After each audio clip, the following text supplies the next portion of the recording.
შეუდარებელი შურისძიება იცის ისტორია.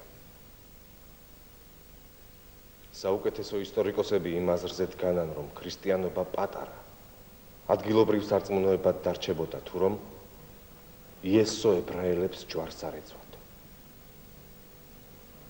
ამ უბედურებს ეგონათ, რა კი იესოს საზარელ სიკვდილს მიცემთ, მასაც საშინლად დავამცირებთ და მის სწავლასაც აღმოვფხრით და გავაქროთ. ნამდვილად კი, სწორედ ამ საზარელმა სიკვდილმა, ამ ჯვარცმამ გააღმერთა იესო თვით ურწმუნოთა შორის. გახადა იგი საგნად უსაზღვრო პატივისცემისა, უმხურვალესი სიყვარულისა. მიანიჭა იმის სწავლას უძლეველი ძალა, მოჰფინა იგი კიდეთ და ქრისტიანობა გარდააქცია მსოფლიო სარწმუნოებად. ჯვარცმულის ჯალათნიგი გააკრა კაცობრიობის თვალში სამარცხვინო ბოძზე უკუნისამდე. სწორედ ესევე აცხადდება და უკვე ცხადდება ჩვენს უნიჭიერეს პოეტსა და დიდ მამულიშვილზე, რომელსაც ახლა გლოვობს უმაგალითო მგლოვიარობით მთელი ქართველობა გარდა ბნელეთის ნაბიჭრებისა.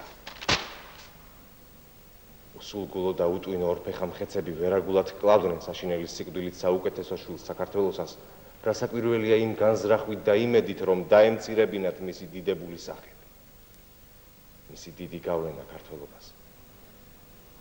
მაგრამ თავისისავე უგუნური და წყეული თვალებით იხილავენ სრულიად წინააღმდეგ ნაყოფს თავიანთ საზის ხარმკვლელობისას. არაფერს არ უნდა შევუშინდეთ.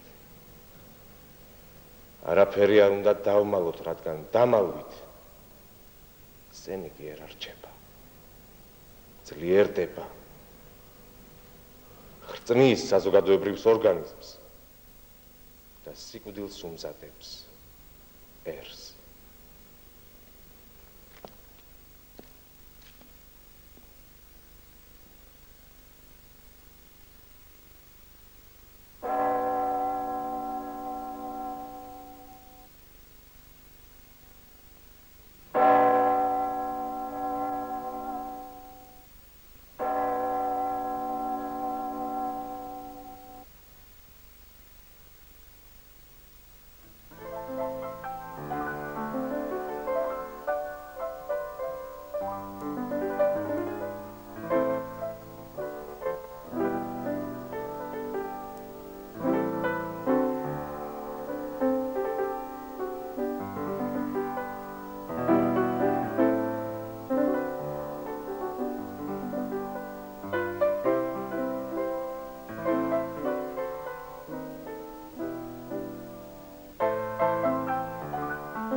ილიას საზოგადოდ ნადირობა არ უყვარდა. მახსოვს ერთხელ ალაზანზე წავედით რამდენიმე კაცი სანადიროდ. ჩემს გვერდით ცოტა მოშორებით იდგა ილია. ხშირი და დიდი ტყე იყო. ძაღლებმა უკვე დაჰყეფეს, როგორც ეტყობოდა, კვალს მიაგნეს. გაფაციცებით ველით ნადირს და არ გავიდა ბევრი ხანი, რომ გამოჩნდა დიდი ირემი. მაგრამ ხეებს ისე იყო მოფარებული, რომ ვერ ვესროდი. ილიასთვის კი ირემი მეტად მარჯვედ იდგა. ველი გულის ფანცქალით. აი, ან ეხლა გავარდება ილიას თოფი, ან ეხლა მეთქი. მაგრამ თქვენც არ მომიკვდეთ. კარგა ხანი გავიდა. იდგა ირემი. მერე ერთი დაიფრუტუნა, გადახტა და გაქრა ტყეში. მივწვდით ილიას, დაუწყე ჯავრობა, რაკენი კაცო, რატომ არ ესროლე მეთქი?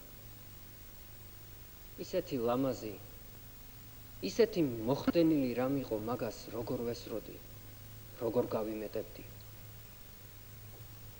ამ მოგონების ავტორია ილიას ყრმობის მეგობარი და ნათესავი კოხტა აფხაზი. შვენიერი რამ იყო და ვერ გავწირეო, თავი უმართლებია ილიას. თუ იყოს სხვაც, უფრო ღრმა მიზეზი იმისა, რის გამოც ილიამ არ ესროლა ირემს. ვინ უწყის? არავინ იცის ეს. არც არავის ძალუც პასუხის მოცემა. მაგრამ ფაქტი კი ის არის, რომ ილიას სიკვდილის შემდეგ ჩვენ კიდევ ერთხელ შევხვდებით ირემს. აი რას ამბობს არტურ ლაისტი. ილია ჭავჭავაძე პირველად ვნახე და გავიცანი 1885 წელს. მაშინ პოეტი მხოლოდ 45 წლისა იყო.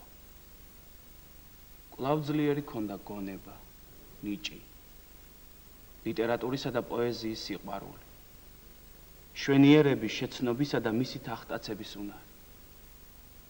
როცა ილიას დავუახლოვდი, შევიგენი რაოდენ დიდი სულისა და ნათელი ჭკუის კაცი იყო. ხალხში ჩვეულებრივად სრულ სიმშვიდეს იჩენდა.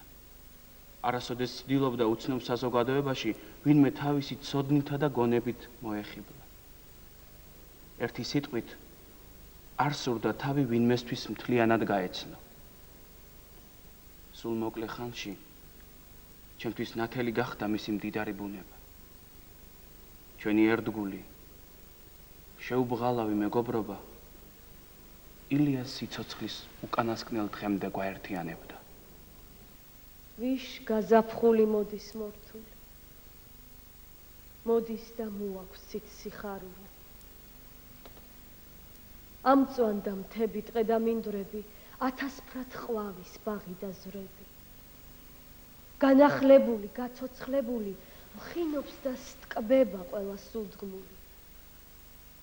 ბეღურა იქ მღერს, ბულბული აქ სტვეს. თვის მიჯნურ ვარდსა დაჰკუნეს და დაჰკუნეს.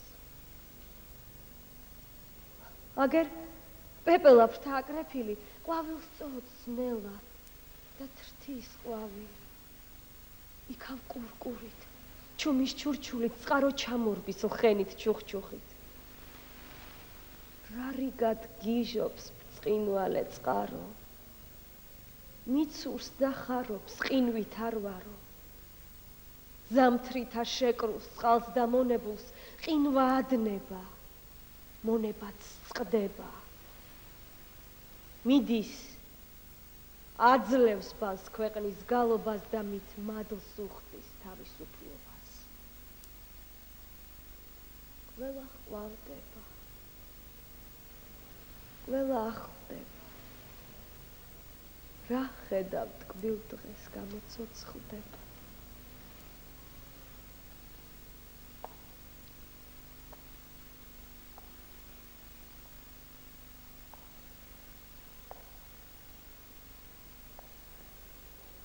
და მარტო გული ერთხელ მოკლული არ აყვავდება, არც გაცოცხლდება.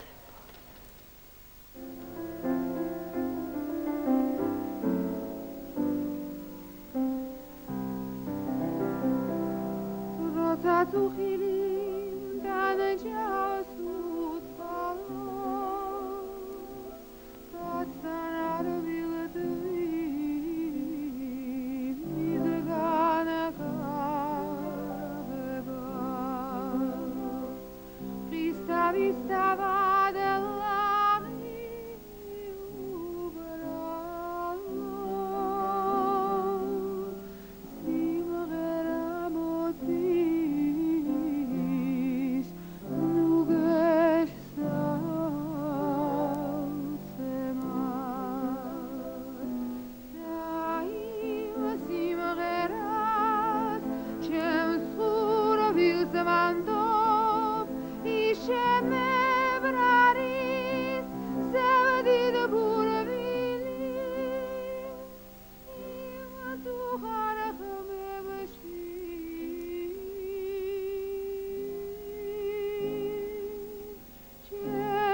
ადამიანის დასახასიათებლად, მისი გემოვნების, ჩვეულებისა და გასართობ საშუალებათა გასაცნობად მნიშვნელობა აქვს მის საცხოვრებელ ბინას. მით უფრო თუ ეს ბინა თვით ამ ადამიანის მიერ არის შექმნილი. ილიას მშობლიური სოფელი ყვარელი, სადაც მან ყრმობა და თითქმის იჭაბუკეც გაატარა, განსაკუთრებული სილამაზით არ არის შემკული. ეს დიდი სოფელი ვიწრო ხეობაშია მოქცეული. აქ გაატარა ილიამ თავისი სიცოცხლის პირველი ხანა. აქ ორი ქვეყნის, საქართველოსა და დაღესტნის საზღვარზე მიიღო ილიამ ქვეყნისა და სიცოცხლის პირველი შთაბეჭდილება. კიდევ უფრო ძალოვნად მოქმედებდა ილიაზე საუცხოო ბუნება, რომელიც გარს ერტყა ყვარელს. ილია გრძნობდა კახეთის ბუნების ამ სიმშვენიერეს და მის მოგონებასაც კი ახტაცებაში მოჰყავდა. კახეთმა მისცა ილიას მასალა თავისი მოთხრობებისათვის. ოთარან თქვრივ, გლახის ნაამბობი, კაცი ადამიანი, გლეხთა განთავისუფლების პირველ დროების სცენები. ამ მოთხრობების გმირები კახეთის სინამდვილიდან არის აღებული.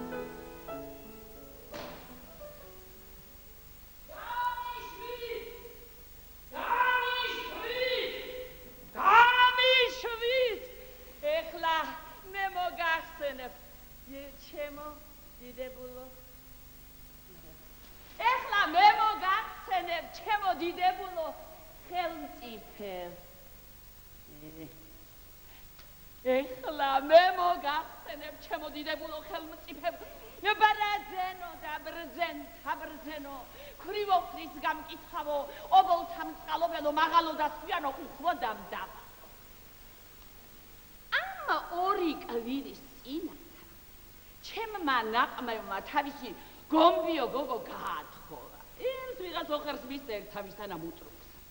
მიუგზავნე ჩემი გოგო და შეუცვალე ეხლა ქალს რომ ათხოვებს საჩექმეს არაინაღლობ მეთქი ყურიც არ შეიბერწა. ეხლა მე თვითონ ვიუვარდი და უთხარი საჩექმეზე და რას ამბობ. სადიო საიდამაც მოტრე უთხარი გამაო. სწორედ მაგ სიტყვით მომახსენა თქვენ ზედმი წარმენახოთ, აბა ჩემი მაზლი ხომ არა ვარ ან იმისი გომბიო ცოლის ამხანაგირო ტყუილი მოგახსენო. სწორედ ეგრე მითხრა. ეგ კიდევ არა. შემოიყარა ბატონო, ჩემ წინა დოინჯი მუხრან ბატონი ვითა, ამიწია და დამიწია მხრები, ამიწია და დამიწია ჩემ წინა თქვენ მამზე. აბა თქვენი ჭირი მე ეხლა რომ მაგაებს მეუბნება და მაგაებსაც ჩადის, მერე თავისუფლება რომ იქნება რაღაც ისამ. არა თქვენმე თქვენის მაღალ გონიერებით ამტანეთ მერე რაღაც.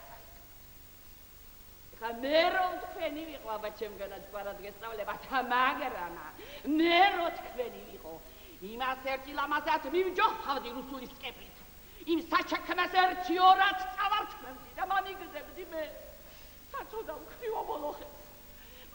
მადლად ჩაგეთულებოდათ და მე ვახტანგისგან დაწესებულ, დაბეჭდილს და დამტკიცებულს კუთვნილს მიბოძებდი და თქვენის გაჩენის დღეს მალოთ ვინებდი.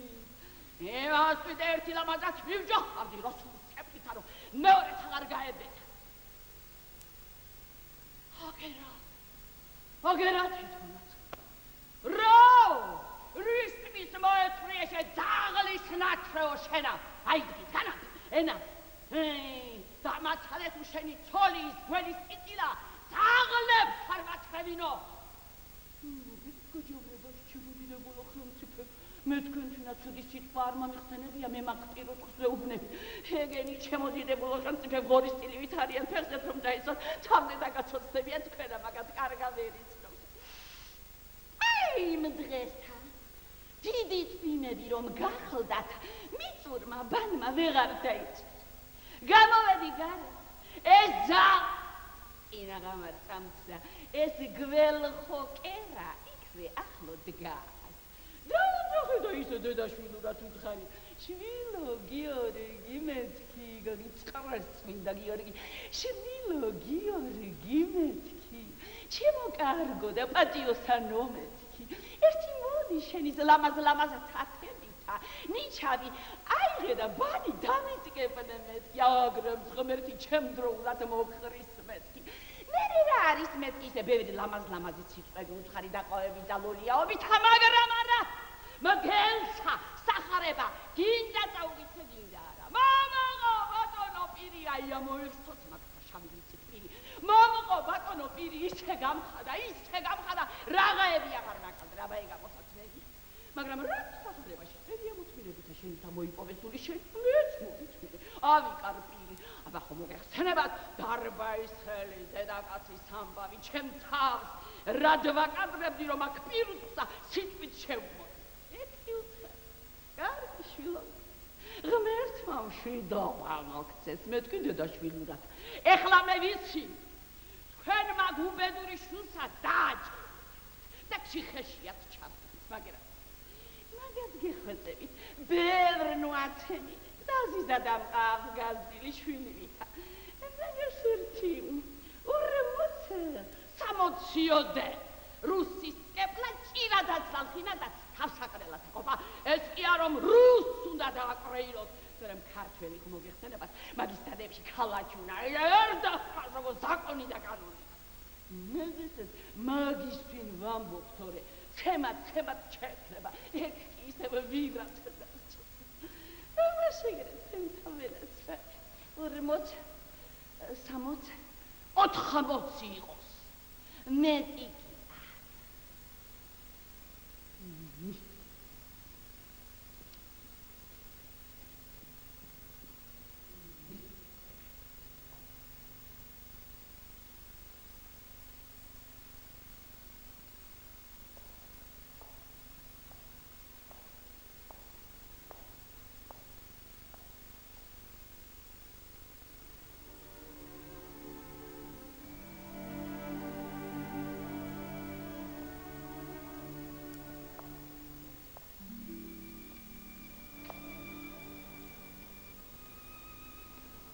ალბათ ყველას ახსოვს ოთარად ქვრივის დასასრული. სოფლის საგოდებელზე მეცხვარეებმა შვილის საფლავზე გადამხობილი მკვდარი ოთარად ქვრივი იპოვეს. სოფელი ფეხზე დადგა. შეიქმნა ერთი ვაიუშველებელი. ეწოდებოდა თაგრის საცოდავად გათავებული ქვრივი. მაგრამ დამტირებელი მაინც არავინ იყო. შვილის სიკვდილის შემდეგ ოთარად ქვრივი მარტოდ და უპატრონო დარჩა. ერთადერთი კაცი, ვისთვისაც ქვრივის სიკვდილით ცაჩა მოიქცა, სოსია მეტისქვილე იყო. სოსია მეტისქვილეს ახლა ორივე მუხლე მოეყარა მკვდარი ოთარად ქვრივის წინ. იმისი მკვდარი ხელი ხელთ ეჭირა და ქვითქვითებდა ჩუმად. ადე რას ხმოი უპატრონო ძაღლსავით. დასცინა ახალგაზრდა გლეხის ბიჭმა ამხანაგების სამასხროდ. შენც მითა მარაქაში ერევი. შენი რაო. ნოიტყვი მაგას ჩემო მამავ და შვილო. უპასუხა თავისებურად ტკბილად, ტირილის ხმით, სხვა სხვის ომში ბრძენიაო. იქნება კიდევ ეთქვა რამე სოსიას, მაგრამ ამ დროს ხელდახელ გაკეთებული საკაცე მოიტანეს და რომ მივიდნენ მკვდრის ასაწევად და საკაცეზე დასადებად, ვიღაცამ წამოიბურძიკა მეტისქვილის ფეხზედ და ითაკილა. ეს ვიღაო ხერია, ფეხებში გვედებაო. სთქვა წამობორძიკებულმა და ღონივრად წახკრა რა ფეხი ვერიკაც, თან დაატანა, წადი იქით გაეთრიეო. დაბრიყვებული ვერიკაცი გადაიქცა თოვლზედ. როგორც იქნა წამოდგა და როცა ტყავის კალთებს თოვლისაგან იბერტყავდა, უთხრა ხელის მკვლელს. ცოცხალზე არ გამახარა წუთი სოფელმა და მკვდარზეც აღარ ნატირებთო. ცოდო ვარ შვილო, ცოდო.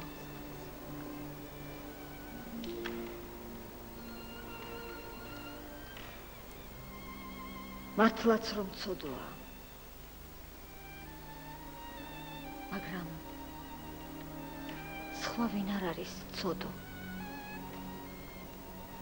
ერთიც ეს არის საჭირ ბოროტო და წყევლა კრულვიანის საკითხავი. ამუთავ ბოლო და უსწორ მასწორო წუთის სოფელში. მას შემდეგ, რაც ილიამ საზოგადო მოღვაწეობა დაიწყო, მშობლიური კერა კარგახანს აღარ იზიდავდა. აქ ილია სტუმრად თუ მოვიდოდა. მამაპაპეული სახლი მოკლებული იყო სიმშვენიერესა და მორთულობას. პოეტი ილია საგაზაფხულოდ დასასვენებელ ადგილს ეძებდა და იპოვა კიდეც საგურამოში, თავისი მეუღლის ოლღას მამულში. ყოველ ზაფხულს, კვირაუქმე დღეს ილია საგურამოში ატარებდა. აქვე იყრიდნენ თავს სხვადასხვა ადგილებიდან მოსული სტუმრები. ძველი ქართული სტუმართმოყვარეობა მტკიცედ იყო დაცული. ამ მშვენიერ კუთხეში, სადაც ქალაქის დაუსრულებელი ხმაური ვერ აღწევდა, ილიას სასურველი სტუმარი ძლიერ აამებდა ხოლმე. შაბათობით, როცა ილია ჩვეულებრივ საგურამოში მიდიოდა, ხშირად რამდენიმე კაციც მიჰყავდა თან. 80-იან წლებში აქ იყო მთლად ჭაღარა რაფიელ ერისთავი, გიგო ყიფშიძე, ილიას მარჯვენა ხელი ივერიის გამოცემაში. აქ მოდიოდნენ ალექსანდრე ყიფშიძე, ილია ბახტაძე, ვლადიმერ მიქელაძე, ვალერიან გუნია, აკაკი წერეთელი, აქვსენტი ცაგარელი, ივანე მაჩაბელი. ყველა სტუმარი, ვინც კი ილიასთან იკრიბებოდა საგურამოში, მონაწილეობას იღებდა ლიტერატურისა და საგამომცემლო საქმეში. საგურამოში ილიას სახლის გარშემო ბუნება თანდათან ლამაზდებოდა. ხეებმა ტანი აიყარეს. ილიას კი სიბერე ერეოდა და სიცოცხლის სიამეც უნელდებოდა. ბოლოს მისი ტრაგიკული დასასრულიც მოვიდა და ზღაპრული, საუცხოო მწვანე სამოთხე ყველა მიივიწყა. მაგრამ ქართული ლიტერატურის ისტორიაში საგურამო მაინც დაიჭერს ღირსახსოვარ ადგილს.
Aritiana Gamera